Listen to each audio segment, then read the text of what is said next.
Hey guys, Gary with Door Closers USA. So now that the frame has been assembled and the doors assembled, we can actually set the frame into the opening. So this door package here is a 36-inch by 84-inch door package. And what that actually means is if I were to measure from end to end on the frame, it actually is 39.5 inches because the frame face is 1 3/4 inches. So 36-inch inside dimension plus 1 3/4 plus 1 3/4 gets you the 39.5 inches for the width, for the exact frame width, which means a rough opening, we typically want around a 1/4 inch gap all the way around the frame. So if you add 1/2 inch to the 39.5, that'll get you a rough opening of 40 inches. Of course, it's up to you guys on how tight you can get it in there, but that's pretty much the rule of thumb. Same thing with the height. So this is an 84-inch door package with the 1 3/4 inch frame face. So that puts you at 85 3/4 inches, measuring from the bottom of this frame all the way to the top, which means, you know, for the 1/4 inch gap above it, we typically will call out for an 86-inch rough opening. So over here, we have the mocked up frame. There's actually 2x6s that one of our engineers put together. But with that being said, depending on what sort of surface you're installing in will sort of determine what sort of anchor system you go with. For example, if you're going into a block wall, you could use like sleeve anchors. But for this, I'm just going to use standard wood screws because it's just 2x6 wood. So without further ado, I'm going to go ahead and carry over the frame system and put it into the rough opening there.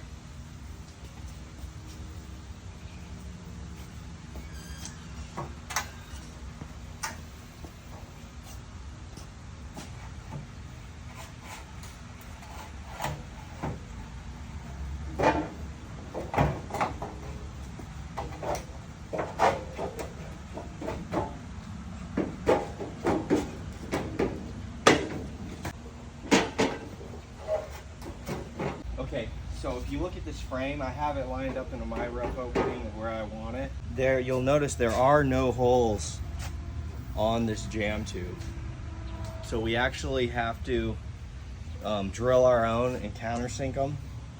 And what I'll do is I'll do about 3 here, 1 here, 1 in the middle, and then 1 at the bottom. And I'll try to do it as close to the center as possible, but I'll also make sure that I'm attaching the hinge side first. So we're gonna go with the 1/4 inch drill bit here. This is a hollow back frame. So it's almost like a C-channel frame. The back of it's hollow, so there's only 1 layer here. Now, when you go to install the frame onto your rough opening, you'll notice that there are no holes drilled into the frame. So you actually have to drill your own holes. I typically will do 1 at the bottom, 1 in the middle, and 1 at the top. And I'll usually do it where the door will sit closed. So here's the frame stop. The door would sit right here. So I'll do my holes really close to the center, right over on this side. So what I'm gonna do is take the 1/4 inch drill bit, drill my hole through that layer. I gotta be careful.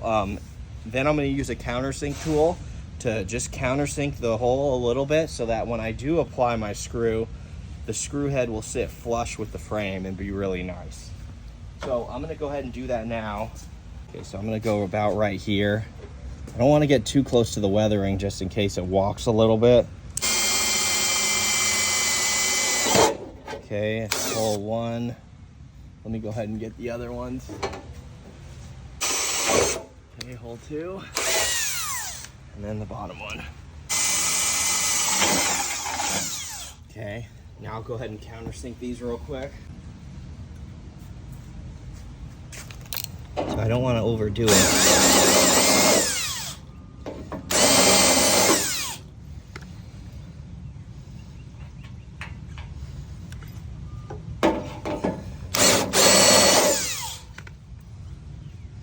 Okay guys, I think that's pretty good.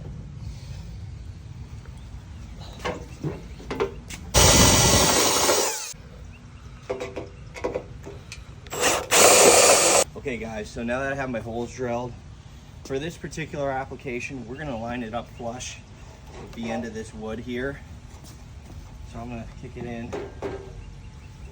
there, and then I'm just gonna double check. You want this plumb and level, so it is level there. That's gonna be the biggest thing, because if it's not a plumb and level installation, you're gonna have issues with the door scraping or the door not aligning. So that's definitely the biggest thing. Take your time on this step. I'm gonna start on the hinge jamb, which would be this, the hinge or pivot jamb. And I'm gonna go ahead and start with the very top one here. And I'm gonna go ahead and attach it here. Okay. And as you do this, depending, right now it's level, but depending on the gap in between, you may need to add shims. I'm gonna go ahead and go all the way down to this one. Let me check it with your level. Check the level again. Okay, good at the top and good at the bottom. So I'm gonna go ahead and attach the bottom one in there. Okay, let me go ahead and attach the middle one. Looking good. The bottom looks good. And then let's check this way. That looks good. That looks good. And another thing to note, guys, when I'm fastening this down, I'm basically tightening it. Until I see the metal start to deflect just barely. So you always want to make sure you're secure. Okay, so now I'm going to go ahead and drill the strike style here. So just like this one, I'm going to put 3 holes kind of close to this frame seal. Let's go ahead and do that.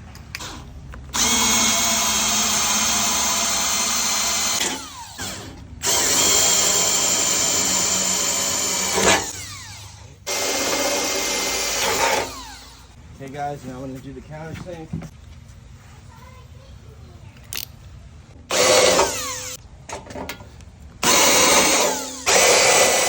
Okay guys, so now that we have all 3 holes drilled and countersunk, we're ready to make sure everything's lined up. So I'll start at the bottom on the strike side, the strike jamb.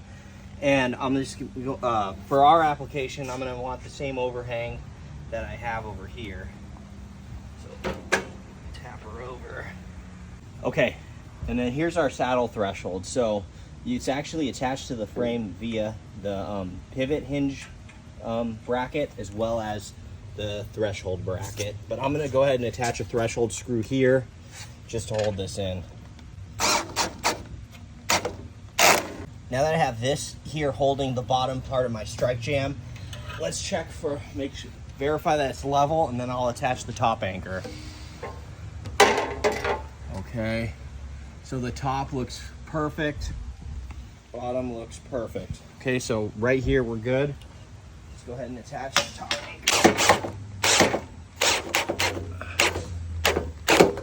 Now I can just double check, make sure nothing moved. Perfect. Perfect. And then let me take a look over here. Looks great. Okay. Let's go ahead and just run down now, since both the top and bottom are fastened. Let's go ahead and run down the 2 remaining holes.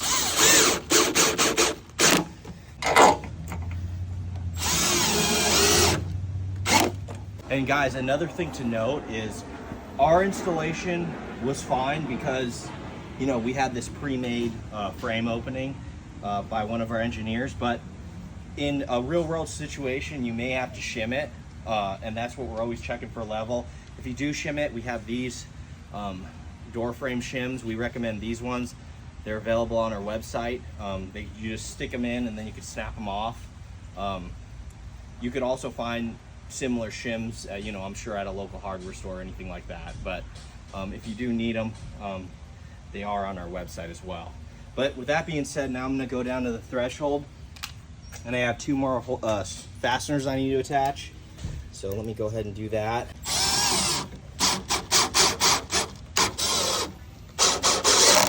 Guys, another thing to note is if you look at this, this is a pivot hinge. There always needs to be support under this. I've seen some pretty gritty installations where this thing is elevated and there's nothing supporting it down below. And then when people hang the door, it snaps off, or over time it just shears off. So you definitely want to make sure that you have support under this. There's, you know, a level surface underneath. As you can see here, we have that 2x6 supporting it under there. But that's just one thing to note. Now that the frame's in, we're gonna go ahead and hang the door. So let's go ahead and grab the door. And again, as I hang the door, I am not going to put the entire weight of the door on this pivot here, because I don't want it to you know, put too much stress on it. We've heard of other people too hanging the door, and they take the door and they lean it on that and they have the whole door weight on it and it just snaps off. So you don't want to do that. Make sure you guys don't. So I'll go ahead and grab the door.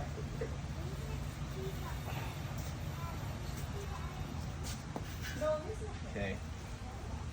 So if you look at the bottom of the door, you see the bottom of the pivot hinge. That is where it's going to set on the pin right down there. And then the top portion, let me go ahead and show you guys, has a spring-loaded pin. That spring-loaded pin is going to go right into the upper frame portion of the hinge. Okay, so without further ado, let's go ahead and hang it here. So I'm setting it on here. There we go, it's in there, and I'm still supporting the weight of it. Now I'm going to tip it in, and I'm just going to depress this pin here with my finger and slip it right into the hole. There you go. Okay, and then as you can see, free swinging.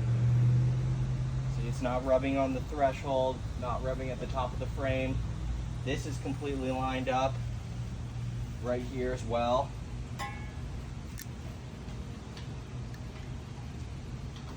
So another thing I'm going to do now that this is hung, and obviously this doesn't have glass. In a later video we're going to show you guys how to fully glaze this thing. I'm going to check the lock. Oh, the door is free swinging and it's, you know, operating as it should be. Now with our pivot hinge, it is a unique design in that there is a set screw. If you look down here, there's a set screw right there. If you zoom in there, there is a set screw, this little black set screw. If you do need some adjustment, there is a little bit. You can remove the door, loosen the set screw, and then that pin can be unthreaded to rise up or threaded in to lower, and then just tighten the set screw down. So there is some adjustment on our actual pivot hinge.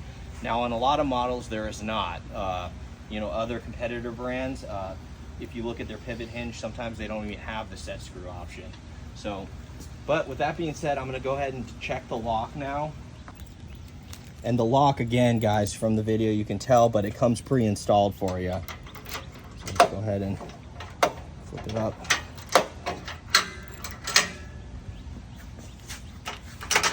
Bam, right there. So it goes in. Might have to work it a few times, but yeah, this goes in. Yep.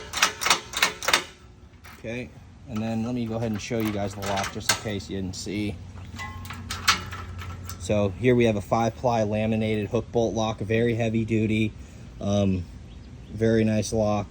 And in this model we have the outside key cylinder and inside key cylinder. We do have a thumb turn option if you guys prefer that for the inside.